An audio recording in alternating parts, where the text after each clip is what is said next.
I hear you've been filthy. I hear you've been a dirty, dirty boy, or a dirty girl, or a dirty other. Well, looks like it's time for you to reinstall Windows.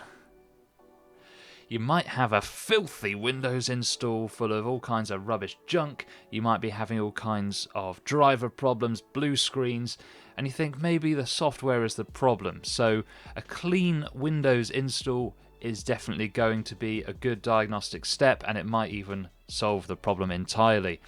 You might want to just go for a completely fresh version of Windows. You might be changing out a lot of hardware, particularly if you're changing a motherboard and a CPU and the memory. It might be worth just doing a fresh reinstall of Windows to ensure you don't have any driver conflicts. Another reason you want to do a fresh install of Windows is if you've just built yourself a gaming PC and it hasn't even got Windows on it at all.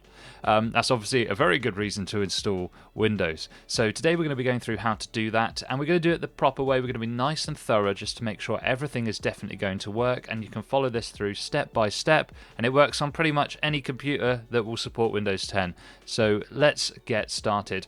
This video, before we do get into the meat of it, is sponsored by JCPCCustoms.com. So we do sell pre-built gaming PCs, but we also let you configure your own spec if you prefer that, or just get in touch for a completely bespoke quote. The build quality is very, very high. They're all built by me. It's my own company. So you know that they're always built to a high standard. As you can see here on the channel, we put together very, very nice designs with a focus on a very balanced specification. So, you know, you're not getting a really low-end CPU, but a very good GPU. You're getting a very balanced build that's going to last you many years. So if you're interested in investing in a PC or just want some advice or anything like that, head to jcpccustoms.com and see what we have to offer. That's the end of the ad spot. Let's actually get into the meat of the video. So there are a couple of preparatory steps that you need to take before you start. So number one is probably the most important one. Back up all your data that you need. So don't back up games, you can re-download those, but any sort of important documents, work, photos, videos, things that you just do not want to lose, back them up to an external drive or to a cloud service. So make sure basically that any files are not connected to your computer physically. So make sure you've got an external drive, or you back it up to something like Dropbox or OneDrive, one of these cloud storage solutions. Because the way we're going to be doing it today, everything's getting wiped. Everything is getting wiped. So make sure you don't have anything that you want to lose. The next step is to download the Windows 10 Media Creation Tool from the Microsoft website. Literally just type this into Google, you will find it. Download the Media Creation Tool for Windows 10, and then you need to get a 8GB USB stick.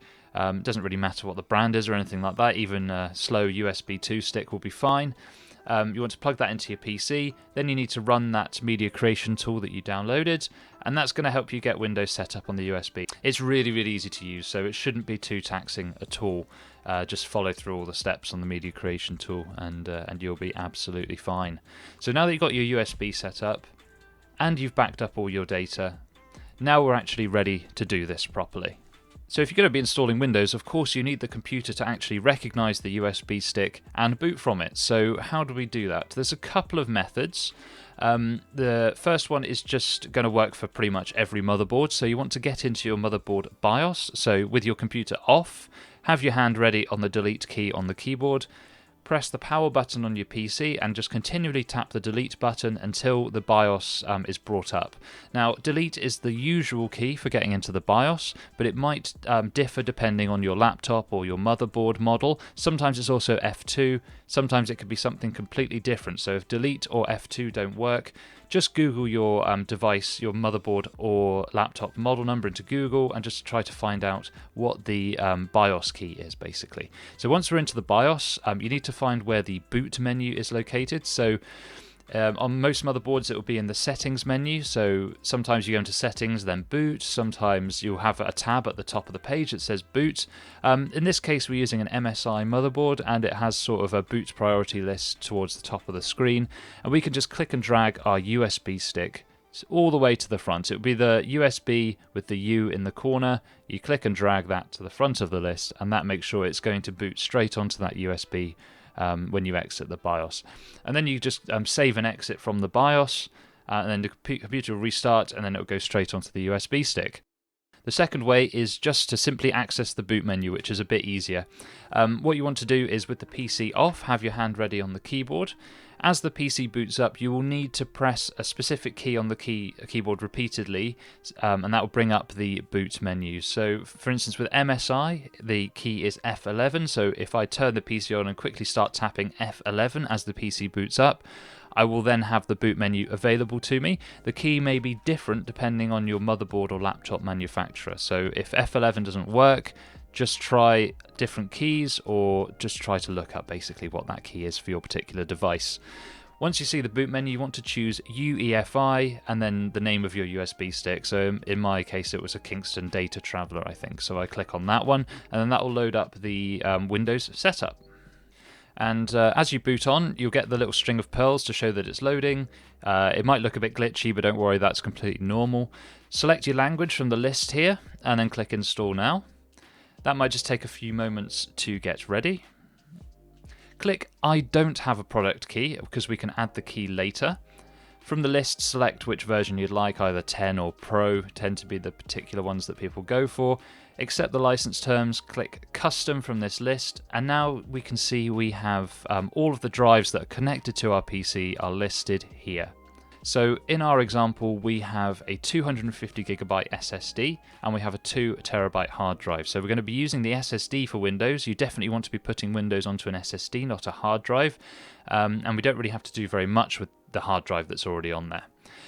So what we're going to do is we're going to do this properly. You don't have to do this, but it is something that's going to make sure that everything goes very smoothly. What we're going to do is, on our keyboard, going to hold the Shift key and then click F10. And that's going to bring up the command prompt, which always looks very scary to novices, but I promise you it's very easy. We're going to type in disk part and press enter, and then we're going to type in list disk and press enter. And this just shows us a list of all the drives that are connected to the PC. So in this example here, we have our disk 0, which is our 2TB hard drive. We have disk 1, which is our 250GB SSD. And we have disk 2, which is our USB drive. So that shows us all the drives that are connected to the PC. Because we want to install Windows on the SSD, which is disk 1, we want to type in select disk 1 or cell disk 1, and then press enter. Then we want to type in clean and press enter. That will clean everything off the disk, including all the partitions. And then you want to type in convert GPT, which will ensure that the drive is in the correct file format. Now, if you have added this SSD from a system that already has a hard drive in it, you may also need to repeat this process, but using, in this example, it would be disk 0. So that would be deleting all the data off the old storage drive that had Windows on it. It's a good practice, really, to clean all of the drives that are here in this list, apart from the one that's the USB stick. Otherwise, you're not going to be able to continue to install Windows. Once you're finished, you can just type exit and press enter, and then press exit and press enter again, or you can just click the X in the top right, because we're done with the command prompt now. So that will bring you back to your list of drives. One problem you may have is, you might say, Concept Soup, I have a 1TB SSD and a 1TB hard drive. How am I going to know which one is which? Because I don't want to put Windows on my hard drive, I want to put it on the SSD, but I can't tell which one is which because the size is the same. I've got a pro tip for you. The easiest way to do this is just to disconnect any drives that you don't want Windows on whilst you're installing it for the first time.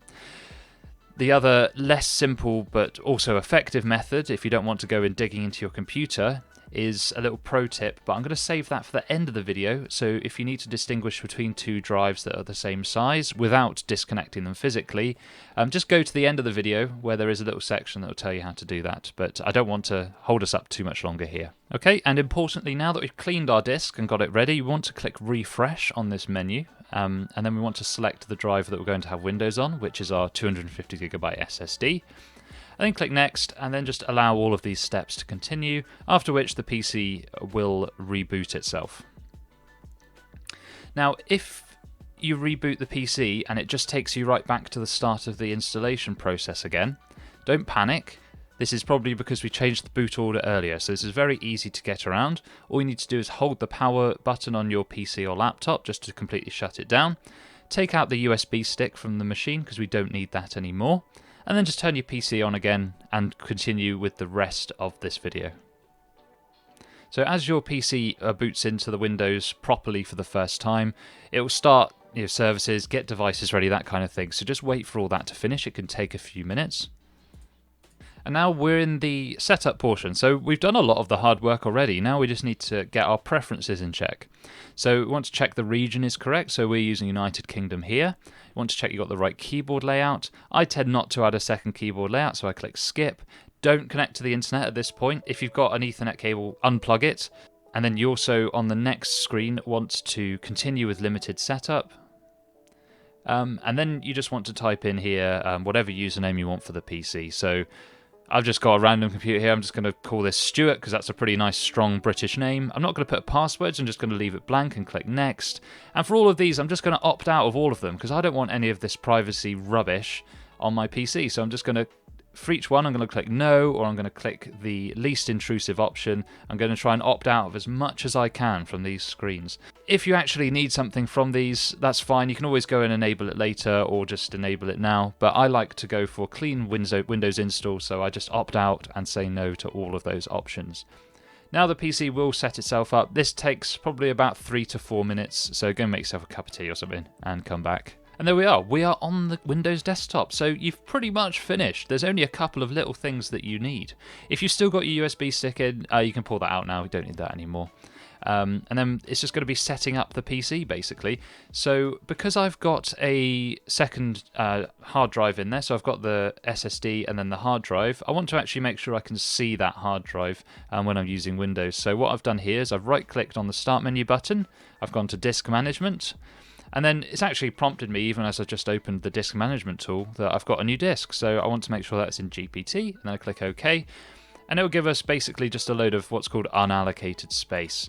But this is really easy. All we need to do is right-click on that, and then click New Simple Volume, and then go through it. I want drive letter D, and I'm just going to call it HDD for a hard drive, and then finish. And that means my other storage drive is set up. If you've only got one storage drive, then you don't need to do that, of course.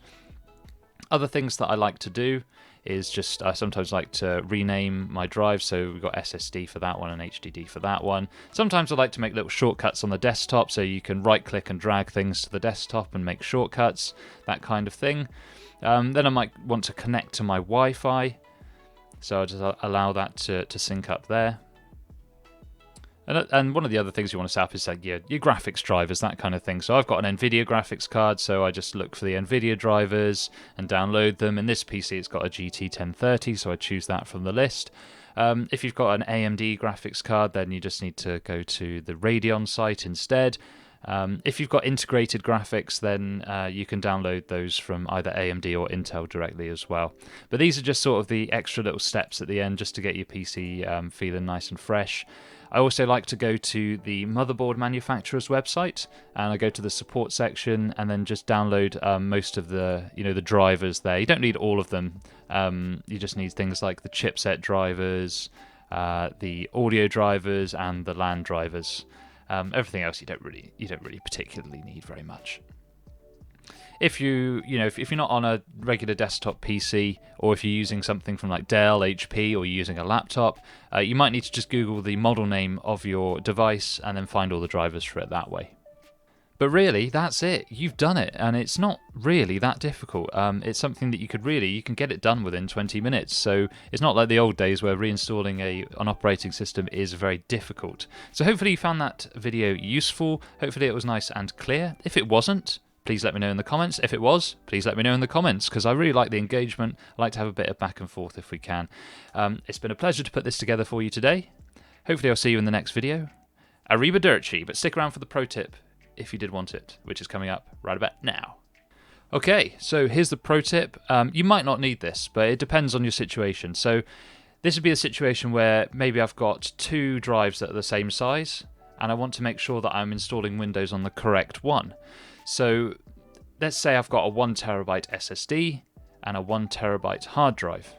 How do I know that I'm going to be putting Windows on the SSD and not on the hard drive? Because in the list at the front, they just say unallocated space and they say the same size. So how am I supposed to know?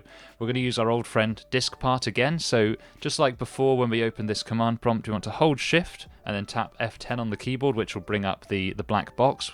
And you want to type in diskpart and then press Enter. you want to then type in list disk, and that will just show us all the disks that are available. So in this one, it's a 2 terabyte and a 250 gig, but they could be equal size. You select the disk that you want to look at. So in this case, I've chosen disk 0, so I've chosen cell disk 0, and then I'm going to type in detail disk. And what that does is it gives you a little sort of overview of what the disk is. And you see at the top of the list, it tells me it's WDC. So what does that mean? That's Western Digital Corporation. So I can tell, I know that this hard drive is Western Digital. So I go, oh, that must be the hard drive. Then if I want to check, disk 1, I could type in select disk 1. And then I could do the same thing again. I just type in detailed disk. And this will tell me the details of disk 1. So it tells me this is a Kingston. And I know my SSD in this machine was a Kingston. So that's how I know. There's also the model number afterwards as well. The only way you might come unstuck with this is if you have 2 identical drives. So say I have 2 Kingston A2000s and they're both 1 terabyte, then this isn't really going to help you very much. But equally, if they're the same drive, it doesn't really matter which one you install it on anyway, does it? So this should be a way that's going to help you tell those apart. Just a little pro tip at the end, and just make a note of which disk it is, and then you can use that to inform your decision for where you're going to install Windows. Again, hopefully that's helped. Please drop a comment, like, subscribe, share, do all that good stuff, and might catch you in another video, especially if you like PC builds, because that's our little specialty around here. We love PC builds. Anyway, goodbye.